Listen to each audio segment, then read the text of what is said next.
इस खेल में हो गई है राम रहीम की जीत। सीबीआई जांच को नहीं मिला कोई सबूत। हाई सिक्योरिटी में रहने वाले हैं संत डॉक्टर गुरमीत राम रहीम सिंह जी। इनसे परमानेंट सभी सासंगत के बीच में आ रहे हैं। जी हाँ सासंगत जी, सभी सासंगत के लिए एक बहुत बड़ी अपडेट लेकर आए हैं। सभी सासंगत के लिए जो हम अपडेट सुनाने जा रहे हैं, इसे सुनने से पहले वीडियो को लाइक कर दे और इस चैनल को सब्सक्राइब नहीं किया तो इस चैनल को सब्सक्राइब कर ले। सासंगत जी, हजूर पिताजी कब सभी सासंगत के बीच में परमानेंट आ रहे हैं, यह खबर अभी तक पुष्टि नहीं हो पाई है, लेकिन हजूर पिताजी की ओर से सभी सासंगत के लिए एक बहुत बड़ी अपडेट आ रही है। सासंगत जी, हजूर पिताजी जब भी आएंगे तो सीबीआई सिक्योरिटी में, हाई सिक्योरिटी में सभी सासंगत के बीच में रहने वाले हैं। सासंगत जी, जैसे कि आप सभी को पता है कि हजूर पिताजी के साथ जब काफिला चलता था, कई सौ गाड़ियां हजूर पिताजी के साथ काफिले में चलती थी, लेकिन हजूर पिताजी को जब हाई सिक्योरिटी के साथ भेजा जाता है तो सिर्फ 4, 5, 7 गाड़ियां ही हजूर पिताजी को पैरोल फल्लों पर लेकर आती है। लेकिन क्या हजूर पिताजी सभी सासंगत के बीच में हाई सिक्योरिटी में रहने वाले हैं?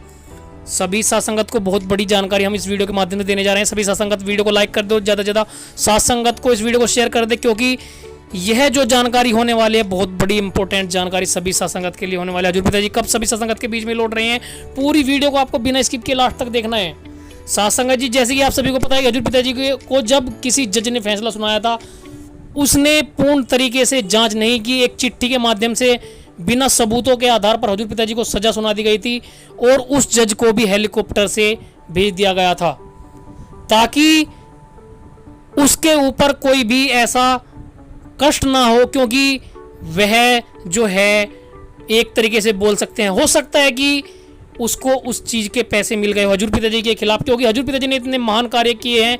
उन सब चीज़ों को इग्नोर करते हुए उसने हजूर पिताजी के ऊपर उस जज ने फैसला सुना दिया था, हजूर पिताजी के खिलाफ फैसला सुना दिया था। जबकि हजूर पिताजी इतने मानवता भलाई के कार्य करते हैं, उन मानवता के भलाई के कार्यों को भी उसने नहीं देखा। और जो हजूर पिताजी के खिलाफ जज था, जो हजूर पिताजी के ऊपर आखिरी फैसला जिस जज ने सुनाया था, उसको एक भी कार्य ऐसा नहीं दिखा जो हजूर पिताजी ने मानवता भलाई के कार्य किए हुए हैं। जबकि हजूर पिताजी के मानवता भलाई के कार्य 150-60 से भी ऊपर चल रहे हैं।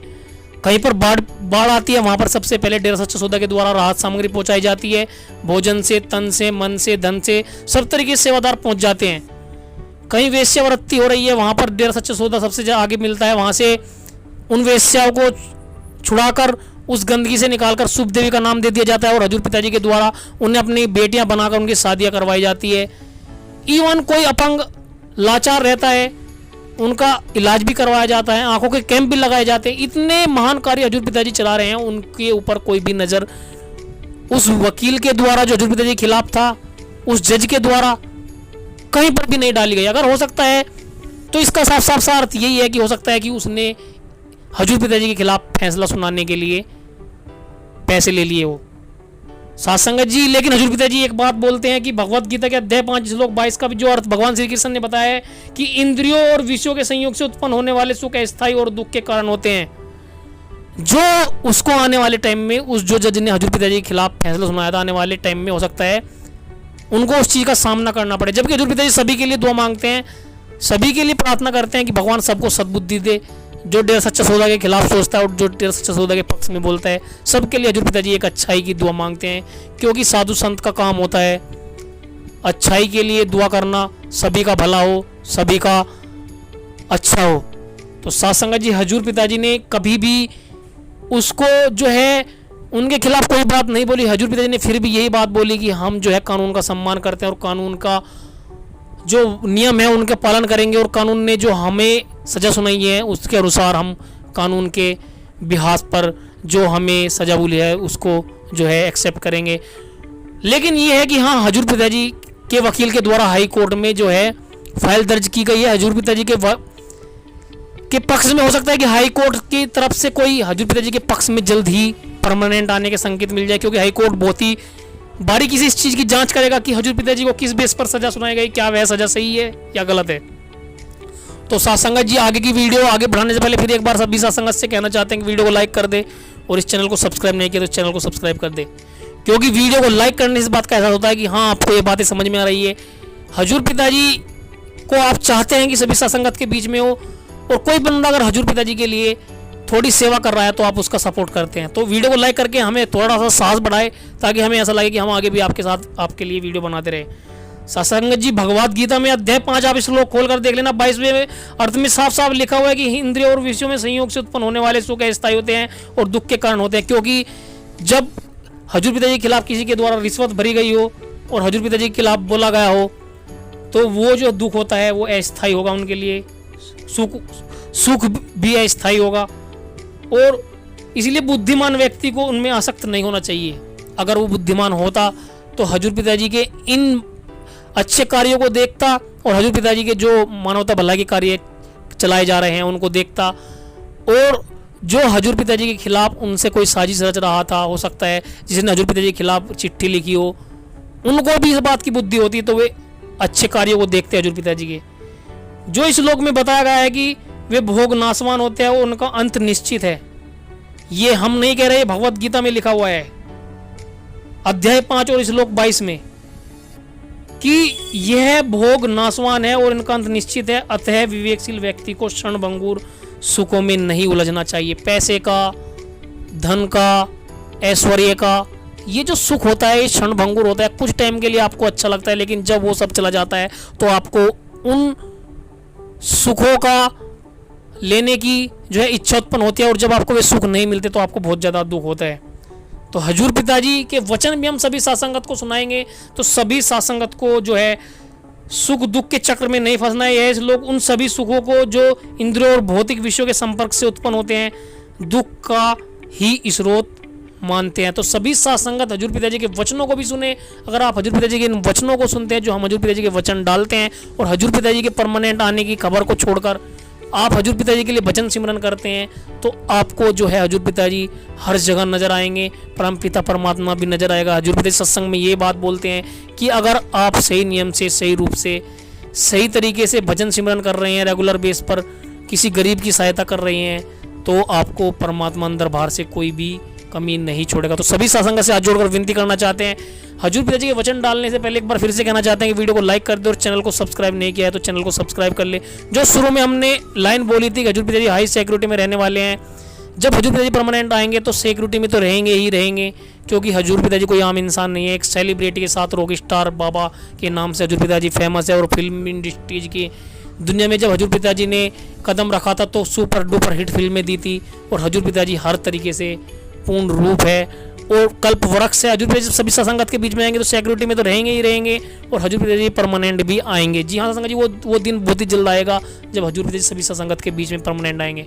तो सभी सत्संगत वीडियो को लाइक करके इस बात की सहमति प्रदान करते हैं कि हाँ आप हजूर पिताजी को परमानेंट बनाना चाहते हैं, और कोई हजूर पिताजी के लिए सेवा कर रहा है वीडियो के माध्यम से, आप वीडियो को लाइक करके इस बात की सहमति प्रदान कर दे, और कमेंट बॉक्स में जरूर बताएं हमारी बातें आपको कैसी लगती है। हमारी कोई गलती हो तो आप जरूर बताएं ताकि हम उसमें सुधार कर सके और आने वाली वीडियो में अच्छा कंटेंट आपको दे सके। जी हाँ सत्संग जी, हजूर पिताजी के वचन डालने से पहले एक बार फिर से कहना चाहते हैं कि वीडियो को लाइक कर दे और चैनल को सब्सक्राइब नहीं किया है तो इस चैनल को सब्सक्राइब भी कर ले। सो साईं मस्ताना जी महाराज के इस धरती पे आने का कारण समाज का उद्धार करना। समाज गर्त में जा रहा था, समाज बिगड़ता जा रहा था, राक्षसीपन शैतानियत बढ़ रही थी, इंसानियत का खात्मा हो रहा था। तो इंसानियत के सच्चे प्रहरी बनके दाता मालिक शाह मस्ताना जी महाराज इस धरा पे आए, और अगर वो ना आते जरा सोचिए इंसानियत का होता क्या। आज चाहूं और बुराई का बोलबाला है, नशे ड्रग से लोग बुरा हाल हैं, लेकिन फिर भी 5.5 करोड़ लोग ऐसे हैं जो अल्लाह वाहिगुरु राम को याद करते हैं और वचनों पे चलने की कोशिश करते हैं, जिनके अंदर शैतानियत का नंगा नाच नहीं है, इंसानियत की अभी भी उनके अंदर लौ बाकी है। तो जरा सोचिए अगर साईं मस्ताना जी महाराज आगे ना बचाते तो क्या होता। तो इसलिए ऐसे मालिक स्वरूप दाता रहबर संत पीर पैगंबर का गुणगान सदियों तक लोग गाते रहते हैं, गा रहे हैं और गाते रहेंगे। तो सच्चे दाता ने हमें वो राह दिखाया जिस पे चलने से एक ऐसा सुकून मिलता है, एक ऐसा आत्मिक आनंद मिलता है जिसकी कल्पना लिख बोल के नहीं की जा सकती। तो उस परमपिता परमात्मा शाह मस्ताना जी दाता रहबर का जितना शुक्रिया करें, जितना धन्यवाद करें, उतना ही कम है। और धन्यवाद या अपने मुर्शिद को तोहफा देना हो तो उसके वचनों को माना करो। आम तौर पे होता है, लोग कहते हैं मैं गुरु को बहुत मानता हूं, बहुत मानता हूं, बहुत प्यार करता हूं, लेकिन गुरु वचनों को नहीं मानता। तो क्या फायदा? गुरु को मानना ही गुरु वचन को मानना है, और गुरु के वचनों को मानना ही गुरु से प्यार है। गुरु पीर फकीर कहते बेटा ये बुरा कर्म मत कर, कहता करूंगा पर प्यार बहुत है। बेटा ये गलतियां मत कर, करूंगा पर प्यार बहुत है। हाथ जोड़ता है, सिर झुकाता है, सब कुछ है। तो आपकी जिंदगी में जो बदलाव आना चाहिए, जो आप तकदीर को बदल सकते हैं, उसको कभी नहीं बदल पाएंगे, और दुखों से परेशानियों से आपका छुटकारा नहीं होगा, और मन हावी होगा यार तेरे गुरु ने कुछ नहीं किया, मानते खुद नहीं, नाच न जाने आंगन टेढ़ा, करना कराना खुद कुछ भी नहीं, और सीधा सीधा कह देना यार मेरे गुरु ने, मेरे फकीर ने कुछ भी नहीं किया मेरे लिए। अजी मैं तो बड़ी सेवा करता था, मैं तो बड़ा तड़पता था, मैं बड़ा राम, अरे बचनों के ऊपर कच्चे अड़ाता था, वो भी तो बोला कर। वो नहीं बोलता, कहता ना ना वो तो कोई बात नहीं, माफी मिल गई। कि एक नहर भरी आती है और अगर वो पीछे से टूट जाए तो खेत में पानी नहीं जाएगा, और उस मान लीजिए 2 किलोमीटर लंबी नहर है आपके खेत तक आने में, या एक नाला खाड़ा बना हुआ है, अगर वो पीछे से टूट जाए किसान उसके बांध के लाएंगे, फिर से वो खाड़ा नाला नहर भरेगी, और तब तक हो सकता है आपका टाइम ही खत्म हो जाए बारी का। तो इसलिए आप गलती करते हो, ये तो माफी का दरबार है, साईं मस्ताना जी शास्त्राम जी ने बनाया।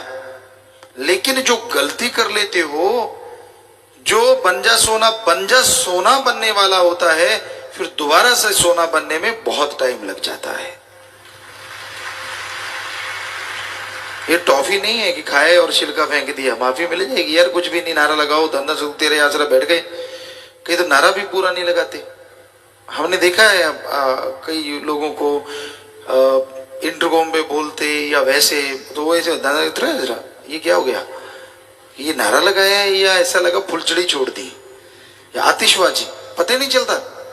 आप देख लेना, जो ज्यादातर खास सेवादार होते हैं ना, वही ऐसा करते कचरा, और मिलने का क्या, कुछ भी नहीं, क्योंकि नारा तो है धन धन सदगुरु तेरा ही आस, ऐसे बोलिए। धन मित्र ये क्या है? हमने बहुत लोगों को देखा, बच्चों को टाइम नहीं होता उनके पास नारा लगाने को। क्यों भाई ये क्या है? व्हाट्सएप पे लगे रहते, टक टक टक टक टक टक सारा दिन टाइम है। वो गेम खेलने लगते, गधे खच्चर बेडे बना रहे होते हैं, हमने देखा पता नहीं क्या हेडे के बेडे, तो उस पे लगे रहते हैं। घर में खाने को रोटी नहीं, उस पे भेड़े बकरियां बड़ा बड़ा भाग बना लेते हैं। इससे अच्छा घर में मेहनत कर ले, क्या पता घर में भेड़ बकरियां और मेहनत से सारा कुछ आ जाए। हम रोकते नहीं, पर कोई टाइम तो हो, आधा घंटा खेल लिए, 45 मिनट खेल, सारा दिन कई निशानेबाज वो गोटियां सी फोड़ते रहते हैं फोन पे, ये फोड़ दिया मैंने, वो फोड़ दिया, सारा दिन। तो साइंस ने तरक्की करी है ये काम के लिए नहीं, उससे आप बहुत से फायदे उठा सकते हैं। तो हमारा कहने का मतलब, आप कर्म योगी बनो, अच्छे कर्म किया करो, सेवा करते हो शाबाश, अच्छे मालिक ने संस्कार बना दिए, अच्छा सदगुरु मिल गया जो आप सेवा पे लग गए, लेकिन साथ में बचनों पे ठोक के पहरा दिया करो। ये नहीं कि यहां फिसलन देखी वहां फिसल गए। अरे फिसलन वाली जगह पे अंगूठे अड़ा के पैरों को अकड़ा के जो चला करता है और बिल्कुल नहीं गिरता, वही बहादुर होता है, वही मर्दगाजी होता है।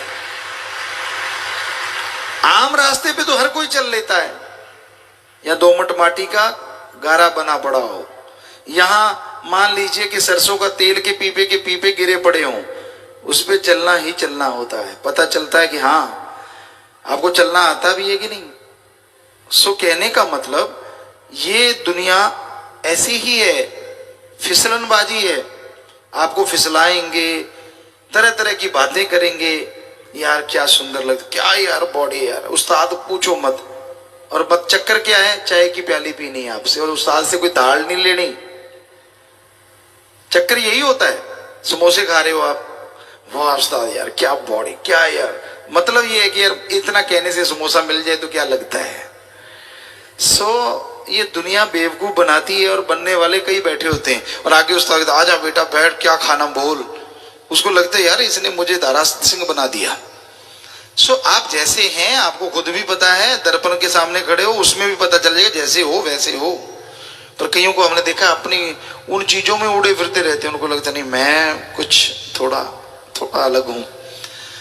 और हमने ये आपको बच्चों को बोला है कि शरीर बनाओ, एक्सरसाइज करो। हमने ये नहीं कहा स्टेरॉइड लो। सरसा में हमने देखा एक दो बच्चों ने बड़े मसल, गुरुजी मैंने फिल्म में आना, हमने ठीक है बेटा ये मसल बना रखे हैं ये वो। हमने कहा अच्छा। तो हम एक्सरसाइज कर रहे थे सत्संग जी, हम अपनी बढ़ाई नहीं करते, वैसे आपको बताना चाहते हैं। तो ये मसल का क्या होता है कि यहाँ इंजेक्शन लगे स्टेरॉइड, उससे क्या होता है आपके फेफड़े, आपका जिगर, आपके हार्ट, आपका माइंड धीरे धीरे डैमेज कर देती है वो दवाई, पता नहीं चलता। और फिर एक दिन भी आप मतलब एक महीना भी आप उस एक्सरसाइज को नहीं छोड़ सकते, बुजुर्ग अवस्था तक करना पड़ेगा वरना वो मांस लटक जाता है, बहुत ही डेंजर होता है। तो वो बच्चों ने लगा रखे हैं, नहीं मानते, कौन मानता है, अपनी मर्जी के मालिक। और वो एक्सरसाइज कर रहे थे तो हम भी एक्सरसाइज कर रहे थे, वो टाइम था। तो उन्होंने क्या किया, 12 केजी का एक डंबल इधर लिया, 12 केजी का, और एक शरक होती है यूं कंधे उठाने होते हैं, तो वो लगे वो इतने बड़े बड़े मजा हैं, ये 12-12 किलो का उठा रखा है। हमने उसके बराबर जाके 25 किलो की प्लेट इधर ली, 25 की इधर ली और यूं यूं करना शुरू किया। और वो हमें दे के डंबल रख के साइड में चला गया। तो वो दूर खड़ा होकर चुपके से, एक पिल्लर है वहां, आप आए कभी वहां देखें तो वो पिल्लर के पीछे से देख रहा है, गुरुजी कर भी रहे हैं कि उठाए ही हैं। हमने कहा बेटा करने के लिए उठाए हैं, वैसे दिखाने के लिए नहीं। कहने का मतलब हमने कभी जिंदगी में एक टेबलेट भी नहीं खाई बॉडी बनाने के लिए। हाँ, जो हमारे गाँव में होता है घी, दूध और दही, बस ये चीजें होती हैं। घी खा के सो जाओगे तो डेंजर है, घी खा के कर्म करोगे तो घी जैसी चीज दुनिया में दूसरी नहीं है, चाहे जितना मर्जी भागते फिरो। और गऊ का घी तो और भी गजब है, उसमें कोलेस्ट्रॉल बहुत कम होता है जो हार्ट को खराब करता है, तो इसलिए उससे बढ़िया खुराक दुनिया में नहीं है। दिखावा मत कीजिए, मालिक के प्यार में आप सेवा करते हैं, दीनता नम्रता रखिए। जितना कोई जमीन से जुड़ा रहता है उतनी जल्दी वो मालिक के नजदीक हो जाता है, जितना उड़ने लगता है उतनी जल्दी गिर जाता है। कहने का मतलब अहंकार ना करो, सेवा करते हो, मालिक की रहमत हो गई, आपने के अच्छे संस्कार माँ बाप के, आप हिम्मत कर रहे हो, शाबाश। पर उससे नाजायज फायदा ना उठाओ। कोई आपको नमस्कार करता है, भाई सेवादार है, धन धन सदगुरु तेरे आसरा, और आप पता क्या करते हैं, अरे पता ही नहीं चलता नारा बोला कि नहीं बोला। पता नहीं आपको लगता है मैं बड़ा हूं यार, मैं क्यों नारा बोलूं। ये नहीं पता कि तू नारा नहीं बोलता, मस्ताना जी के वचन, उसने नारा बोल दिया, तू चुप रहा तो तेरी खुशियां वो ले गया। और अगर दोनों नारा बोलते हैं तो मालिक को नारा जाता है और दोनों को ही खुशियां मिल जाती हैं, किसी की खुशी कटती नहीं। तो ये याद रखा करो, पहले जो नारा लगाता है साईं जी कहा करते उसकी तरफ सतगुरु का मुंह हो जाता है, और जो बाद में लगाता है उसकी तरफ पीठ हो जाती। खुशियां दोनों को मिलती हैं, इसमें कोई दो राय नहीं। तो इसलिए आपने देखा होगा कई लोग नारा जल्दी से लगाते हैं कि मैं पहले लगा दूं। जो पुराने जानकार हैं, तो आप नारा लगाने में शर्म कैसी, गाली निकालते हो वो शर्म करो, किसी को गलत बोलते हो वो शर्म करो, कोई गलत काम करते हो वो शर्म करो। अरे राम का नाम लेने में कैसी शर्म। तो साईं मस्ताना जी महाराज ने ये नारा जो दिया है, परमपिता शास्त्राम जी दाता रहबर ने भी बताया, साईं जी ने भी बताया। मान लीजिए एक्सीडेंट हो रहा है, भयानक है, और बाई चांस आपसे नारा लग गया तो मौत जैसा कर्म भी कट जाया करता है। दरगाह में मंजूर होता है, लाखों लोग आजमा चुके हैं इन चीजों को। तो नारा हमेशा सही तरीके से लगाओ। हम नहीं कहते जोर से लगाओ, हाँ हम जब आपको यहाँ कहते साथ संगत को तब तो, वरना नारा लगाएं तो पूरा लगाएं कि हाँ पता चले कि नारा लगाया है, ये ना पता चले कि आतिशबाजी से क्या निकल गई भाई सिर के ऊपर से। तो ये हमेशा ध्यान रखा करो, क्योंकि ये छोटी सी बात है लेकिन इसका फल बहुत बड़ा है। ढंग से लग गया तो फल है, ढंग से नारा नहीं लगा तो कोई फल नहीं। तो सोचिए, आपके सिर्फ बोलने के अंदाज से आप कितनी खुशियों से वंचित हो जाते हैं, और सही ढंग से बोल दें तो वो खुशियां आपकी झोली में आ जाती। क्योंकि धन धन धन्य है सदगुरु कौन? अल्लाह वाहिगुरु राम गॉड। तेरा ही आसरा, हमें तेरा ही सहारा है। कर्म योगी इंसान है, ज्ञान योगी बनना पड़ता है, लेकिन कर्म योगी ज्ञान योगी बन के भी अगर कोई 70-80% कमा रहा है, क्योंकि वो ज्ञान योगी है, ईश्वर की कृपा उस पर हो रही है, तो 80 की जगह भगवान 100% कर देगा, ये पक्का है। पर आप कर्म करते ही नहीं, नींद में सोए हो, चद्दर को मार मार के लाते फाड़ रहे हो, शरीर कह रहा है उठ जा बेटा, क्योंकि आप 5-6 घंटे सो लिए, गड़बड़ हो जाती है। हमारे तो कर 3-4 घंटे में हो जाती। पर आप ही देखो, याद करो, जो बच्चे 8-8, 10-10 घंटे सोते हैं, आप में से यहाँ बैठे होंगे महानुभाव, तो आप सोचो जब 6-7 घंटे हो जाते हैं, आप करवट बदलते हो, आप इधर उधर करते हो, जरूर होता होगा, क्योंकि वो एक टाइमिंग है बॉडी की, यार बस कर। पर आप कहते बॉडी को, है हट मैं तो सोऊंगा, तो फिर आप 10 घंटे भी रगड़ सकते हो, वो आपकी मर्जी। लेकिन सही तरीके से सत्संगी सुमन करके सोए और गहरी नींद 6 घंटे सो ले, उससे ज्यादा जरूरत ही नहीं है। उन 6 घंटे में आपकी पूरी थकावट उतर सकती है, फ्रेशनेस पूरी आएगी और आप बढ़िया काम कर सकते हैं। तो प्यारी साध संगत जियो, साईं जी का ये दर है जो दोनों जहां, यानी इस जहान को, त्रिलोकी में भी आपको काम आने की बातें बताता है, और अगले जहान में आवागमन से मुक्त करवाता है। यानी जीते जी गम दुख दर्द चिंता से मोक्ष, मरणोपरांत आवागमन से मोक्ष, इसी का नाम है सच्ची मुक्ति, सच्चा मोक्ष। तो सच्चा सौदा यही देता है, राम का नाम, अल्लाह वाहिगुरु गॉड खुदा ईश्वर का नाम, कि ढंग से उसका जाप करें। चलते बैठ के लेट के काम धंधा करते जाप तो करें और कंटिन्यू करें। कई लोग क्या होते हैं, 10-15 दिन किया, कहते यार बात तो बनी नहीं। तो तू बचपन से रोटी खा रहा है, क्या अलग से कोई बात बनी? तो फिर रोटी छोड़ देनी चाहिए ना यार, क्यों बात तो बनी नहीं। तो रोटी तो नहीं छोड़ते, पानी भी नहीं छोड़ते। तो राम नाम ही एक ऐसा है, 15 दिन में निचोड़ निकाल लिया। वो पंप थोड़ा ही है जो हवा भर देगा टायर में, टाइम तो लगेगा। तो कहने का मतलब आप सुमरण करो, ये मत सोचो भगवान जी कब मिलेंगे। तड़प रखो कि मुझे उससे मिलना है, तड़प रखो कि मेरे पे रहमो करम हो जाए, बस लगातार सुमरण करते जाइए। टाइम की पाबंदी मत लगाइए, 7 दिन करूंगा, 5 दिन करूंगा, ये क्या है? ऐसा तो आप नहीं जाते, 5-7 दिन टॉयलेट जाओ, बाकी 15 दिन ना जाओ, ऐसा होता है क्या? नहीं, रोज जाते हो सुबह सुबह बोतल लेके। तो कहने का मतलब वो तो आप रेगुलर करते हो, राम का नाम ही ऐसा हो गया जो रेगुलर नहीं करना चाहते, कि नहीं मैं तो 10 दिन ही करूंगा भाई, रिजल्ट आ गया तो ठीक है। तो ये गलत आदतें हैं आपकी, और ये मन की आदतें हैं। आप सोचो पूरी लाइफ सुमरण करना है, ठीक है, आधा घंटा सुबह शाम करूंगा, पूरी तड़प बनाऊंगा, 10-15 मिनट से शुरू कर लीजिए, सुबह शाम पूरी तड़प बनाऊंगा, पूरी लगन बनाऊंगा, ताकि मालिक के दर्शन कर सकूं और जिंदगी में तमाम खुशियां हासिल करूं, गम दुख दर्द चिंताओं से मुक्त हो जाऊं। ऐसा सोच के सुमरण करते रहिए, बस टेंशन मत लीजिए, यकीन मानिए सब टेंशनें दूर होंगी और मालिक के दर्शनदार के लायक भी आप बनते जाएंगे। का ये समय है, ऐसे समय में मन इंद्रियां बड़ी जोरों पे हैं। वो इंद्रियां जो आत्मा का साथ देना बनता था, आज मन के अधीन है, मन की गुलाम हो चुकी है। देखना है तो बुरे में ज्यादा मजा आता है, सुनना गंदी बातें लोग सुनते हैं, स्पर्श बुरा चाहते हैं, एहसास गंदा चाहते हैं। सो कुल मिला के सब मनो इंद्रियां मन की गुलाम हो गई हैं, वाकई मनो इंद्रियां बन गई। कहां वो आत्मा का साथ देती, कहां अल्लाह वाहिगुरु राम को देखती, उसकी रसना सुनती, उस मालिक के स्पर्श के लिए बेताब रहती, और कहां इस घोर कलयुग में लोग इनमें पड़ के अपने जीवन को बर्बाद कर रहे हैं। इन सब से छुटकारा सुमरन के अलावा और कोई तरीका है ही नहीं। सेवा करो, और सुमरन करो। परिवार में रहते हुए हक हलाल कड़ा परिश्रम मेहनत की करके खाओ। आदमी जब गुरु पीर फकीर के वचन सुनता है, अगर वो मान ले इस जन्म को, तो क्या जन्मों जन्मों का पाप कर्म पल में कट जाए। गुरु फकीर अपने लिए नहीं कहते कि बेटा मेरे आगे पांव दबा, मेरे सिर पे मालिश कर, मेरे को घी दूध मेवे लाके दे। ऐसा नहीं कहता गुरु। गुरु कहता है बेटा राम का नाम जप।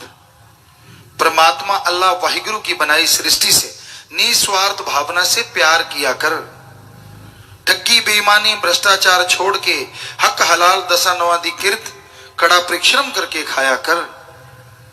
कोई फकीर के वचनों को मान गया तो पहाड़ जैसे कर्म रोग कंकर में बदलने शुरू हो जाते हैं।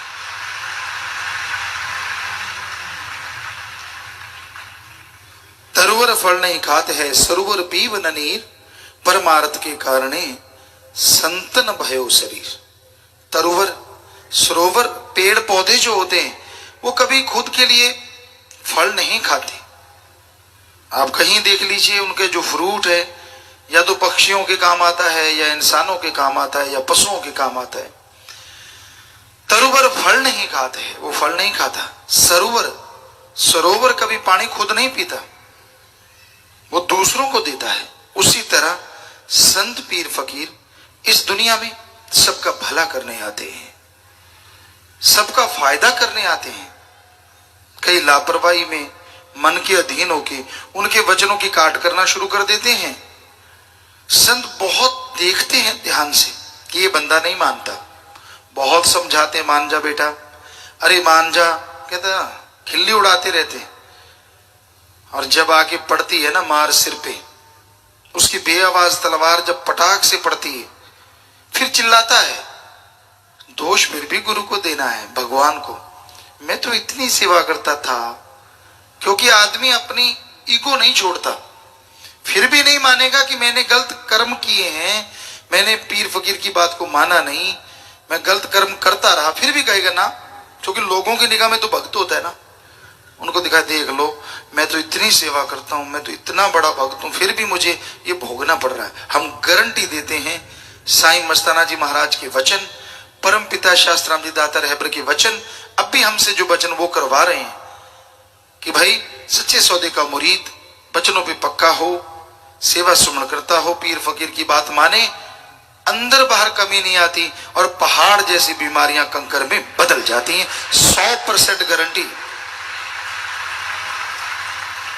कोई भी ऐसी समस्याओं से जूझ रहे हैं तो वो वचन काट करने की वजह से अपने कर्मों का बोझ उठा रहे हैं। वो बद्दुआ नहीं है कि पीर फकीर ने बात कही, परमात्मा के वचन सुनाए। फकीरों की तो बात होती, वचन तो भगवान के होते हैं। तो उसकी बात सुनाई, उसका मतलब अगर आपने मान ली, जो आपके भयानक कर्म आने वाले हैं वो कट जाएंगे। अगर नहीं मानी तो कर्मों को भोगना पड़ेगा, सीधी सी बात। इसमें पीर फकीरों की बद्दुआ या शराफ नहीं होता, वो आप अपने कर्मों का बोझ खुद उठाते हैं। तो पहले क्यों नहीं मानते भाई? संत रोज जो रोजाना यहां मजलिसें सुनते, वो लगभग हमें लगता महीने में 10-15 बार तो सुनते ही होंगे। हम ऐसी चर्चा करते हैं, मान जाओ भाई, छोड़ दो बुरे कर्म, छोड़ दो बुरे कर्म। कईयों को तो ये हो जाता है पिताजी रोज ही क्यों बोलते हैं, क्योंकि ज्यादातर लोग ढीठ हुए बैठे हैं। रोज सुनते हैं, इधर से सुना, इधर से नहीं, इधर से वापस कर देते हैं, अंदर तो जाने ही नहीं देते। यहां से सुना, यहीं से फूंक मार देते, चल बाहर। इसलिए वो बातें बार बार कहते हैं कि इनको अंदर ले जाओ। भयानक पाप कर्म आपको भोगने ना पड़े। सेवा करो, तन मन धन से दीन दुखियों की मदद करो, सुमरन करो, ताकि वो कर्म कटते जाएं और मालिक की खुशियों के अधिकारी आप बनते जाएं। तो संत तो वचन करते हैं, कई नहीं मानते, बुरे कर्म करते रहते हैं। नए युग की बात करें, नए युग आधुनिक बड़ी सुविधाएं हैं। अब नेट आ गया, कई बार उस पर देखते हैं क्या है, बहुत सर्च, तो उसमें बहुत अच्छी चीजें हैं। आप घर बैठे दुनिया में कुछ भी ढूंढ सकते हैं, कौन कहाँ क्या है, कैसा है, आपको जरूरत पड़े कौन सी चीज चाहिए, उसका क्या रेट होगा, A to Z आप पता कर सकते हो, वो कहाँ मिलेगी, किधर मिलेगी। लेकिन कई ऐसे निकम्मे होते हैं, उससे गंदगी फरोलते रहते हैं। वो बैठे रहेंगे, कमरे बंद कर लिए या इधर उधर बंद कर लिया, लगे रहे उसी पे, लगे रहे उसी पे, गंदगी गंदगी। कहां से परमात्मा का प्यार उमड़ेगा और कहां से खुशियां आएंगी। हम किसी का नाम नहीं लेंगे, पर्दा नहीं उठाते किसी का भी, लेकिन ऐसे लोग भी हैं जो भगत की दिखावा और ऐसे कर्म करते। तो आधुनिक युग में आधुनिकता से फायदा लो, नुकसान ना करो अपना, अपने परिवार का, अपने बच्चों का। उसमें कोई गलत नहीं है, आप उसमें से कहीं से भी कुछ ढूंढ सकते हैं, कहीं दुनिया में बैठे आदमी से रूबरू हो सकते हैं, फेस टू फेस बात कर सकते हैं, ऐसा लगता है मिल लिए और वाकई मिलने जैसा हो जाता है। तो उसका दूसरा पहलू है गंदगी, तो उससे तो बचो। लेकिन उसमें भी कई लोग डूबे रहते हैं, उसमें खोए रहते हैं, पड़े रहते हैं बुरी तरह से। तो ये अपनी गंदगी को दूर करना जरूरी है। जो ऐसा करते हैं, खुशियां कहां से आएंगी, अपनी खुशियों पे कुठाराघात कर लेते हैं। तो भाई हमारा फर्ज बताना, एज ए फादर आप लोग कहते हैं, एज ए गुरु कहते हैं, as a Baba, as a कुछ भी, क्योंकि हमारा काम, बेपरवाह जी ने नाम संत रखा, तो हमारा संतों का फर्ज होता है कि सारी दुनिया को आगाह करें, बुरे कामों से परहेज करें और अच्छे कामों पे चलना सिखाएं। कौन कितना मानता है, कौन कितना अमल करता है, ये मर्जी का मालिक है हर आदमी। तो दुख जब आते हैं फिर तब ना तिल मिलाया करो, तब तो फिर दोष सारा गुरु को, सारा दोष भगवान को, अपने कर्म तो याद ही नहीं रहते। सच सच बताइए, कभी आपने किसी को देखा है ये कहते हुए, यार मैं चाहे सेवा करता था, नाम जपता था, पर बुरे कर्म भी बराबरी करता था, इस वजह से मैं दुखी हूं। ना ना ना ना ना, ना। ईगो का घेर अड़ा हुआ है।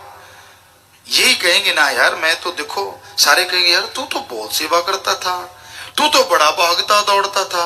आगे से पता क्या कहते, देख लो मेरे साथ क्या हुआ। दिरफिटे मुंह पंजाबी में कहते हैं वो वाली बात, कि क्यों क्यों अपनी बेड़ी में और बट्टे डाल रहा है। ये भी तो एक इनडायरेक्ट भगवान की निंदा होगी, कि अपनी गलती नहीं माननी कि मैंने गलतियां की इसलिए मैं भर रहा हूं, लोगों के सामने टाल दिया कि देखो फिर भी मेरे साथ हो रहा है। और ऐसे लोग होते बेवकूफ। जब ये वचन साईं मस्ताना जी महाराज परमपिता जी के आपको कितनी बार सुना चुके हैं, सच्चे सौदे का मुरीद वचनों पे पक्का, सेवा सुमन करता हो, थोड़ा सुमन चलो ज्यादा नहीं, सेवा और दृढ़ यकीन रखता हो, ना अंदर कमी आए ना बाहर कमी आए। कई चतुर चालाक होते हैं, वो हमसे पूछते हैं, जैसे हम आपको समझाते हैं वो हमें समझाते हैं, पिताजी देख लो मेरी कोई गलती तो नहीं। हमने कहा अच्छा तू बता दे तेरी कोई गलती तो नहीं। कहते नहीं आप तो जानी जाना है। हमने कहा नहीं आप भी जानी जाना है, क्योंकि अपनी गलतियों का तो हर कोई जानी जान होता है, दूसरों की तो चलो छोड़ो। पर ना जी, भाई जी कुछ हो गया हो तो अनजाने में, फिर वो बहाना यू टर्न मारते हैं कि भाई इंडायरेक्टली माफी ले ले तो अच्छा है, कुछ अनजाने में हो गया हो तो माफ। हमने कहा कुछ अनजाने में हो गया तो माफ, माफी मिलती नहीं, क्योंकि जाने में होता है सारा, अनजाने में होता कुछ नहीं। तो तू वो कहते ना, तू पात पात में डाल डाल, तू डाल डाल में पात पात। तो बेपरवाह जी, तो भगवान तो हर जगह हर किसी को देख रहा है, लोग उसको भी बुद्धू बनाने चलते हैं, ये है वो है। तो भाई हमारा तो हाथ जोड़ के प्रार्थना है कि छोड़ दो बुरे कर्म, और जब भोगना पड़ेगा ना फिर मत चिल्लाना कि आपने जो बुरे कर्म नहीं किए, फिर कहीं सफाइयां मत देना कि नहीं मैं तो बिल्कुल कभी गलती करता ही नहीं जी, मैं तो, या फिर कई गलतियां, मैं तो गलती का पुतला हूं। पुतले में कौन सी गलतियां वो तो बता। बहाने से निकलना हर आदमी जानता है, हम तो जी गलतियों के पुतले हैं। ये किसने कहा भाई, किस ग्रंथ में लिखा हुआ है कि गलतियों का पुतला है?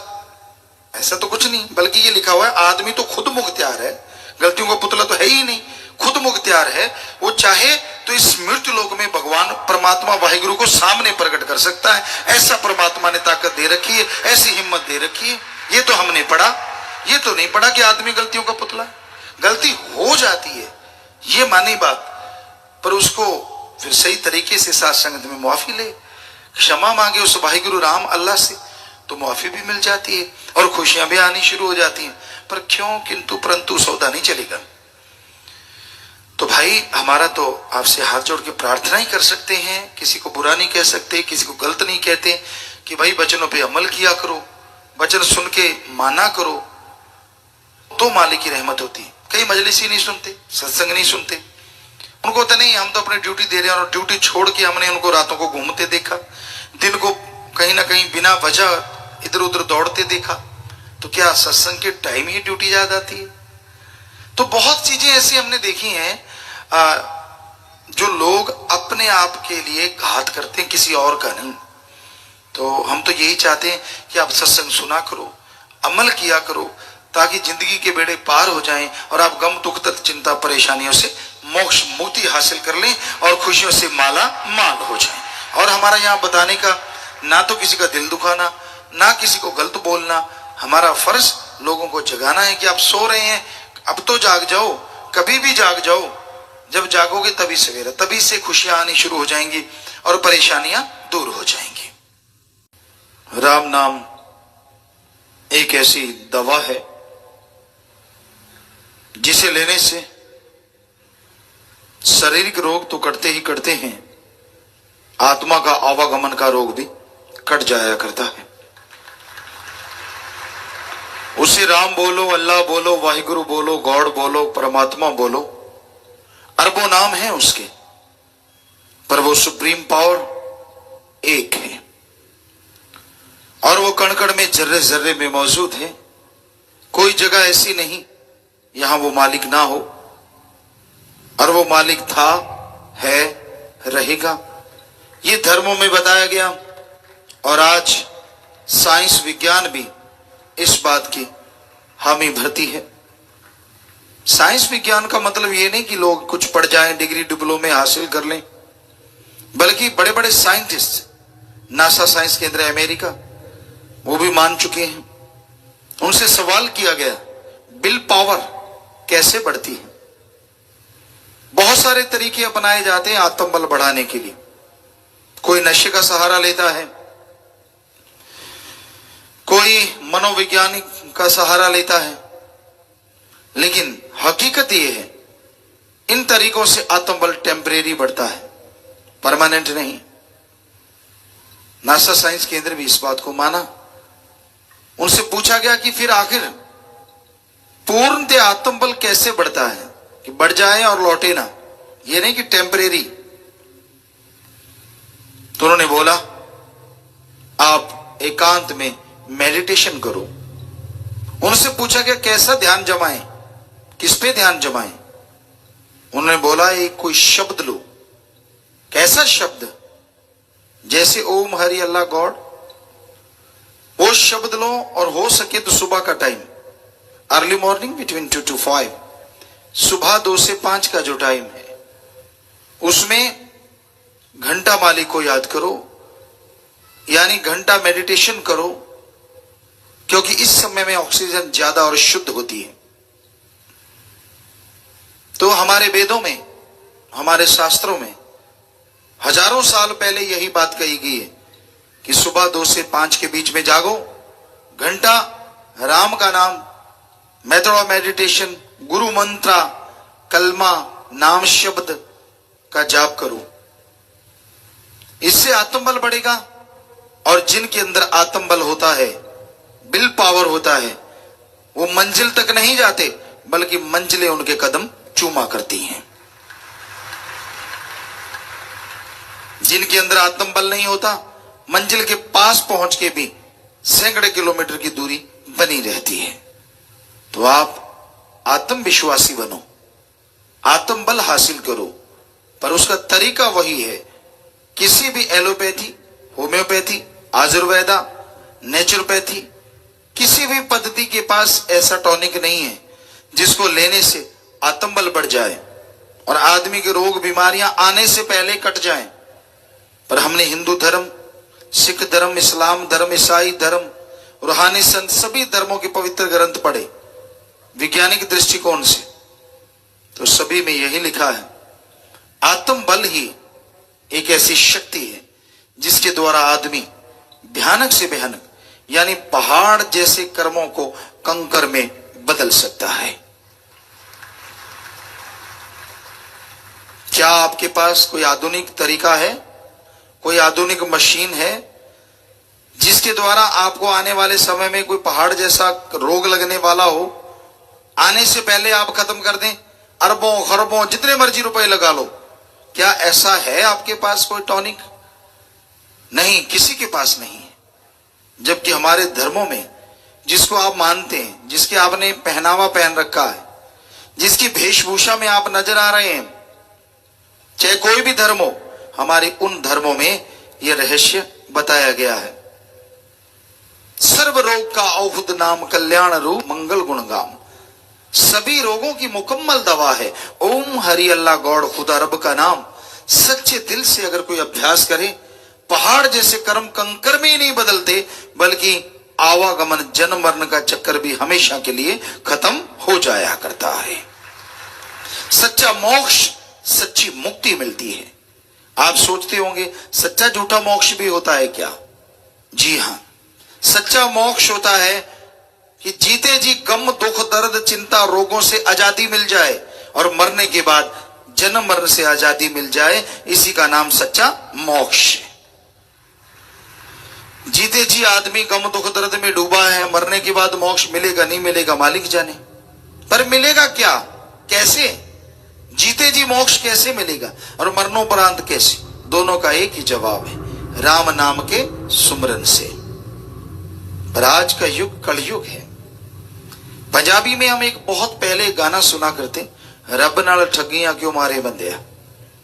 वाकई आज का आदमी तो बेहद बेहद ठगियां मार रहा है, बड़ा चालाक है, बड़ा चालबाज, दिखता कुछ और है, करता कुछ और है, दिखने में कुछ और नजर आता है, कार्रवाई कुछ और कर रहा है। तो आज के युग में, आज के इस भयानक दौर में आप अगर वाकई पाप कर्मों को पहाड़ से कंकर बनाना चाहते हैं, अगर वाकई आत्मविश्वास हासिल करना चाहते हैं और जीते जी और मरणोपरांत सच्ची मुक्ति मोक्ष हासिल करना चाहते हैं, तो कम से कम भगवान वाला क्षेत्र ठगी से खाली कर दो, सुमरन करो, क्योंकि वो तो पल पल की क्षण क्षण की खबर रखता है। जितने मर्जी चालाक बन जाओ, जितने मर्जी चालबाज बन जाओ, एक एक पल में उसको खबर है आप क्या कर रहे हो। ये अलग बात है कई शातिर लोग मालिक को बुद्धू बनाने पे तुले हुए हैं, दिखते कुछ और करता कुछ और, ऐसा होता रहता है। तो भाई अगर सच्चा मोक्ष चाहते हो तो बाहर से और अंदर से एक बन जाओ, भावना का शुद्धिकरण करो, राम नाम का जाप करो, अभ्यास करो, मेहनत करो।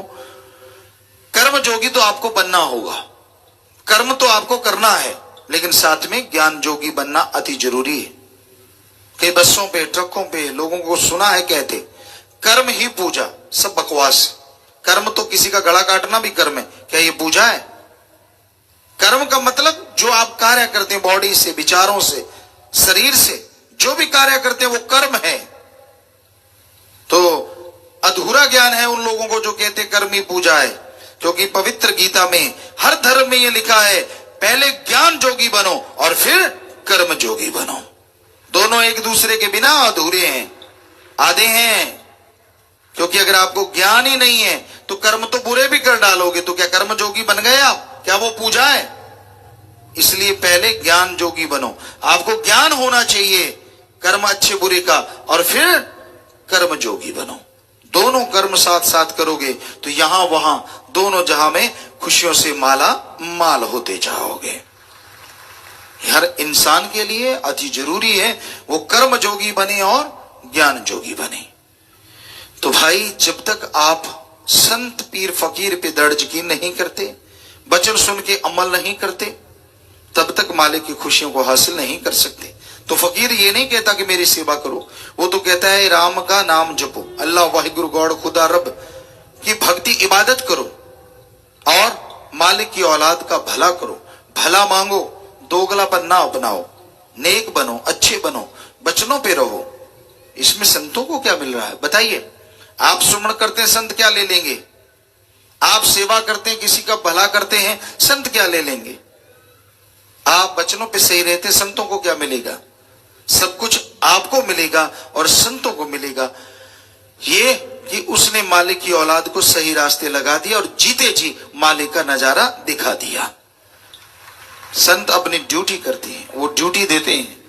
वो किसी को ना गुमराह करते हैं, ना डराते हैं, ना कभी किसी को गलत बोलते हैं। वो वही कहते हैं जो भगवान जी उन्हें बोलने का आदेश देते हैं। जैसी मैं आवा खसम की बाणी तय सड़ा करी ज्ञान बिला लो। जैसा मालिक ईश्वर ख्याल दें, फकीर वैसा बोलते हैं। लोग अपने हाथों अपने पांव पे कुल्हाड़ा मारे तो मारे, संत का काम आगाह करना है, रोकना है, बताना है, मत कर मत कर मत कर। बाकी मर्जी इंसान की, वो कभी किसी को अति नहीं होने देते। ये नहीं कि किसी के साथ जबरदस्ती करें, हर कोई मर्जी का मालिक, जो मर्जी करो। लेकिन संत यही बताते हैं कि सच्चा अगर मोक्ष मुक्ति हासिल करनी है, दिखावे छोड़ दो, ढोंग छोड़ दो, फिर देखते हैं। आप सुमन करो, लगातार भक्ति करो, वचनों पे चलो, फिर देखते कैसे नहीं आपके घर में बहार छाती और कैसे नहीं आपके बिगड़े हुए काम पल में बन जाते। पर अगर दोगली नीति करते रहोगे, खुद भी भरोगे और परिवारजन को कोई फायदा होने वाला नहीं है। इसलिए भाई, नेकी भलाई की राह पे चलते हुए जैसा अंत्यकरण को पवित्र बनाना है, वैसा बाहर व्यवहारिक तौर पे भी वैसा कर्म जोगी और ज्ञान जोगी बनना है। तो मालिक की दया में रहमत से आप मालामाल होते जाएंगे। जी,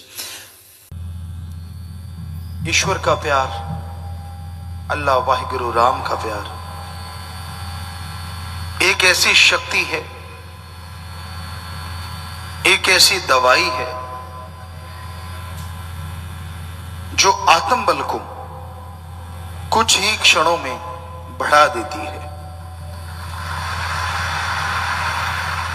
और साइंस का भी मानना है कि जिनके अंदर आत्मबल होता है वो सफलता की सीढ़ियां चढ़ते चले जाते हैं। पर बाहरी दुनिया में एलोपैथी, आयुर्वेदा, नेचुरोपैथी और भी कोई पद्धति हो, किसी में भी आत्मबल को बढ़ाने वाला टॉनिक खरीदा नहीं जा सकता, बनाया नहीं जा सकता। आत्मबल हर इंसान के अंदर रहता है और उसको बढ़ाने के लिए सिवाय मेथड ऑफ मेडिटेशन के, सिवाय गुरु मंत्र के, सिवाय राम के नाम के कोई तरीका ही नहीं जिससे आत्मबल बढ़ जाए। जिसको यकीन नहीं आता कि ऐसा हो नहीं सकता कि आत्मबल राम नाम से बढ़ता है, तो ऐसे ऐसे डॉक्यूमेंट्स हैं। कैंसर के मरीज कैसे 4th स्टेज के कैंसर से लड़े और कैसे वो जिंदगी की बाजी जीत गए। एक हो चलो मानी बात, बाई चांस हो गया, पर अगर हजारों हो तो, और हो भी वही जो राम नाम का सुमन करने वाले, तो फिर तो कोई संशय नहीं रहता, कोई शंका नहीं रहता। तो ये हकीकत है। आद काल से जब से गुरु पीर फकीर इस धरती पे आए, उन्होंने वो मेथड बताया जिससे आत्मबल बढ़ता है। और ज्यों ज्यों लोग उस मेथड, गुरु मंत्र, कलमा, नाम, अलग अलग शब्द हैं भाषा में, उसको करते गए, त्यों त्यों उनके अंदर की खुशियां बढ़ती चली गई। अभी 2-3 साल पहले जर्मन, ऑस्ट्रेलिया और भी कई कंट्रीज के साइंटिस्टों ने यह प्रूव किया कि मालिक का नाम लेने वालों में आत्मबल बहुत ज्यादा होता है। उन्होंने सेंसर वगैरह लगाए, चिप वगैरह लगाई और लगभग 2-2 हजार लोगों को अलग अलग रखा। एक वो जो नास्तिक, एक वो जो आस्तिक। तो उन्होंने देखा जो नास्तिक लोग थे, बात बात पे झगड़ा, बात बात पे सुसाइड तक पहुंच जाना, परेशानी, बीमारी में आत्मबल गिरा देना, चारपाई जल्दी पकड़ लेना, ये लक्षण पाए गए। और जो आस्तिक थे, ईश्वर मालिक को मानने वाले, उनमें देखा गया वो बात बात पे जल्दी से झगड़ते नहीं, सुसाइड का तो मतलब ही नहीं, बीमारी आती है तो भी डरते नहीं बल्कि उससे लड़ते हैं मालिक के नाम के साथ और बीमारी से जीत जाते हैं। तो उन्होंने और रिसर्च किया आखिर ऐसा क्या है, तो उन्होंने और ज्यादा कंप्यूटर लगाए और ज्यादा चिप सेंसर लगाए। तो उन्होंने लिखा है साइंटिस्टों ने कि हमें पता चला कि जब ये प्रेयर करते हैं, जब ये भक्ति करते हैं, ब्रह्मांड से अदृश्य किरणें आती हैं और इनके माइंड में समा जाती हैं जिससे इनको पावर मिलती है। पर ब्रह्मांड में कहां से आती हैं, कौन उन किरणों को भेजता है, तो उनका लिखना था, उसको हम नहीं पकड़ पाए, शायद सुप्रीम पावर। तो सुप्रीम पावर ही हमारे धर्मों में भगवान कहलाता है, अल्लाह वाहिगुरु राम कहलाता है। तो साइंटिस्ट भी मान गए। पर कई बार होता है लोग कुछ पढ़ लिख जाते हैं और अकड़ू मास्टर बन जाते हैं, चंद किताबें पढ़ ली, अहंकार आ गया कि मेरे जितना ज्ञान तो दुनिया में कोई जानता ही नहीं, मैं जितना पढ़ा लिखा हूं मैं ही एक इकलौता हूं, पहले भी दुनिया में कोई वैसा नहीं था, अब भी नहीं है। तो हम उन्हें चैलेंज करते हैं ऐसे लोगों को कि आपने कोई मास्टरेट की डिग्री हासिल की है, डॉक्टरेट की डिग्री हासिल की है, उसमें जिंदगी के 25 साल लगाए होंगे, कम से कम 20 से 25 साल, तो आप भगवान के लिए 25 महीने हमारे तरीके से लगाओ, अगर वो ना मिले तो हम गारंटी देते हैं। अरे 1 मिनट भगवान के लिए लगाया नहीं और बैठे बैठे कह देना कि भगवान है ही नहीं।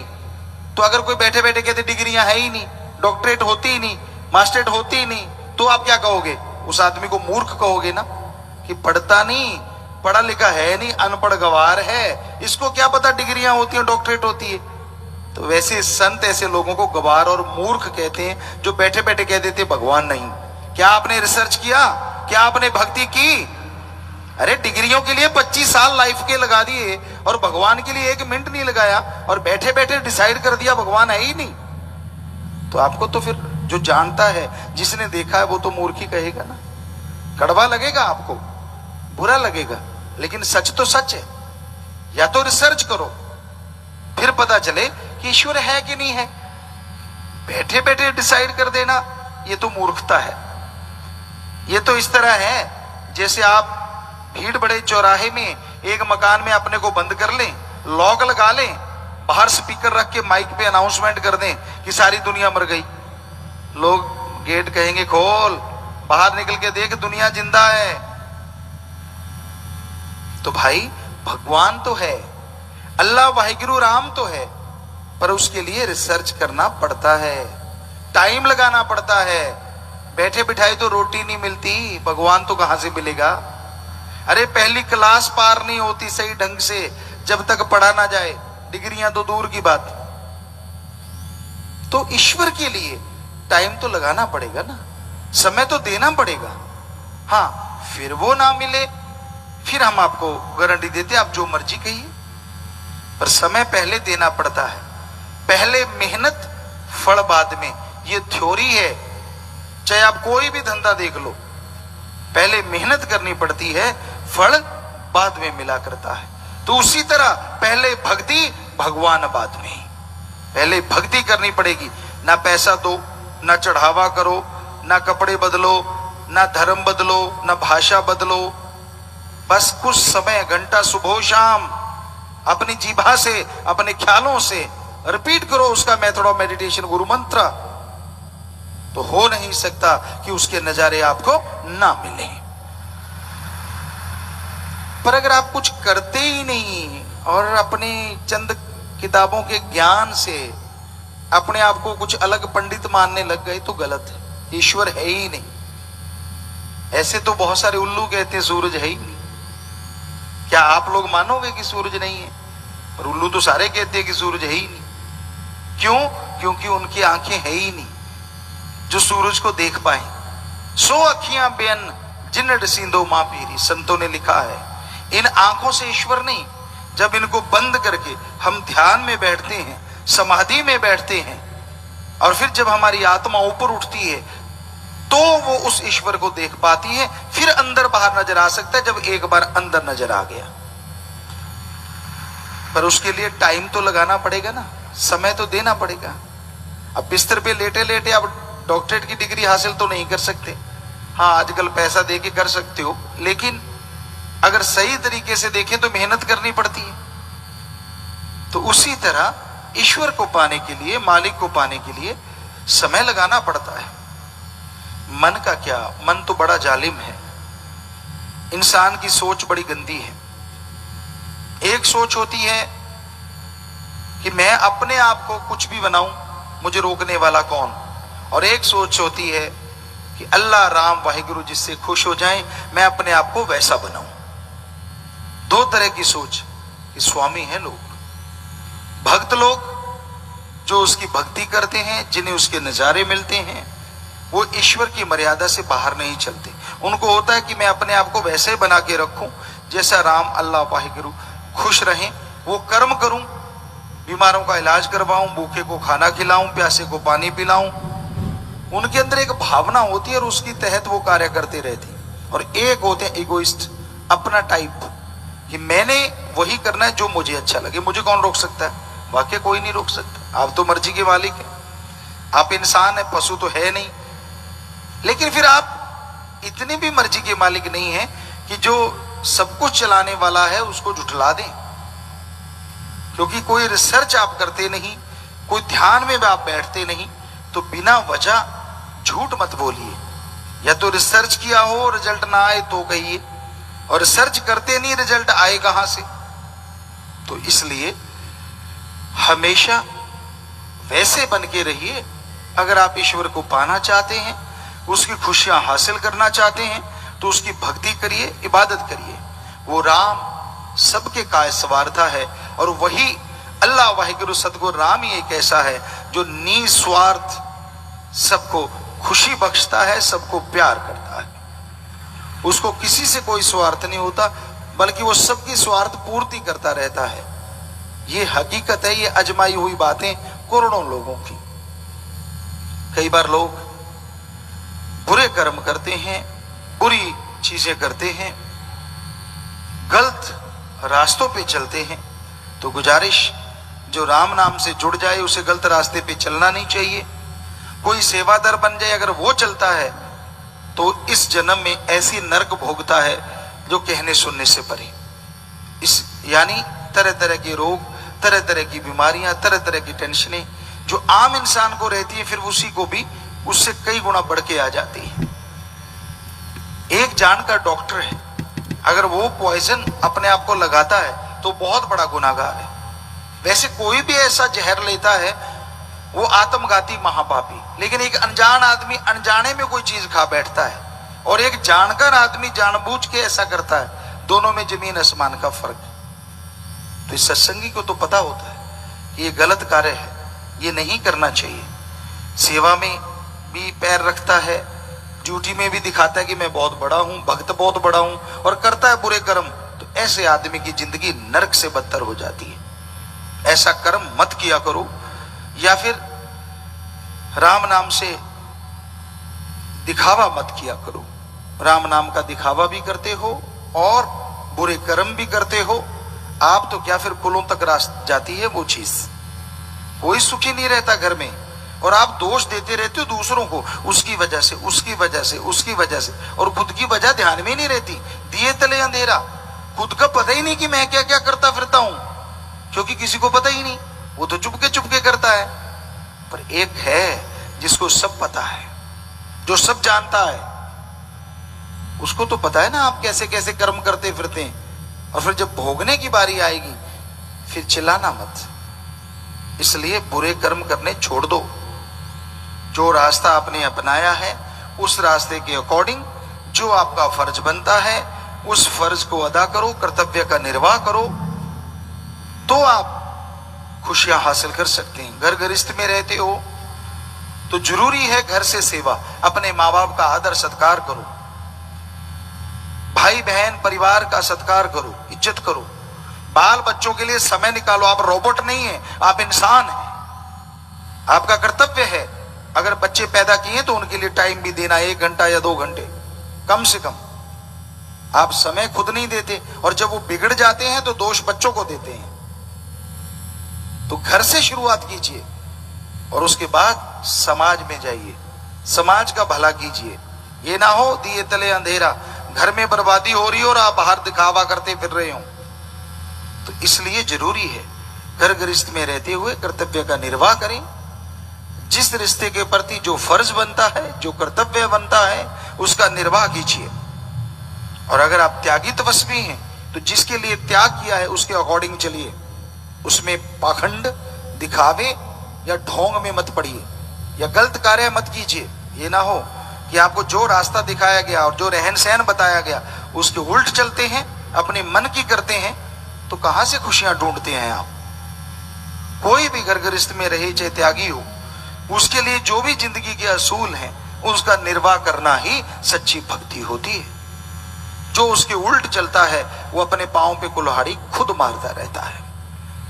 तो इसलिए हमेशा नियम बने हैं इंसान के लिए, कर्तव्य निर्वाह करने का तरीका बना है, उसके अनुसार चलते जाइए तो मालिक की कृपा दृष्टि होगी।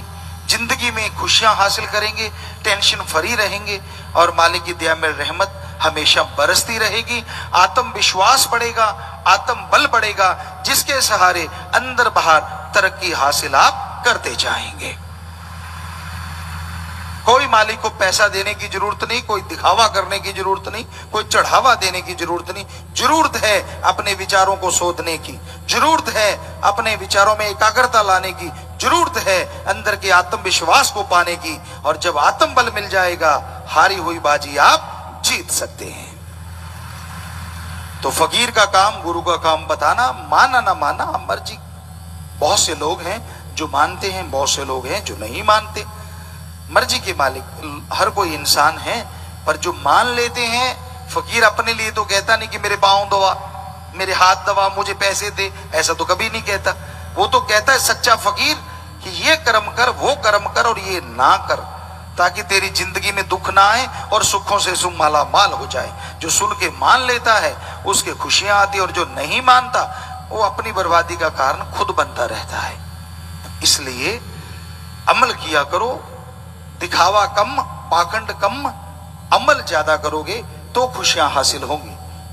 और अगर दिखावे में खोए हो, किसी ने कह दिया आप तो इससे ऐसे लगते, वो वैसे लगते, तो उसी में फूल के कुप्पा रहते हो और उसी के अकॉर्डिंग चलते हो, तो आप फिर तो सदगुरु की तो रही नहीं ना, अल्लाह वाहिगुरु राम की। तो सिर्फ दिखावा दिखावा है, तो दिखावा मत कीजिए, चलिए उसके अकॉर्डिंग, चलिए उसके अनुसार। जीवन में अपना लीजिए दया रहम, अपना लीजिए भक्ति इबादत, अपना लीजिए परहित परमार्थ, अपना लीजिए सही समय पे सही काम करना, कर्तव्य का निर्वाह करना और रिश्तों के प्रति वफादारी निभाना। तो यकीनन आपकी जिंदगी में खुशियां जरूर आएंगी और खुशियों से आप माला माल हो जाएंगे।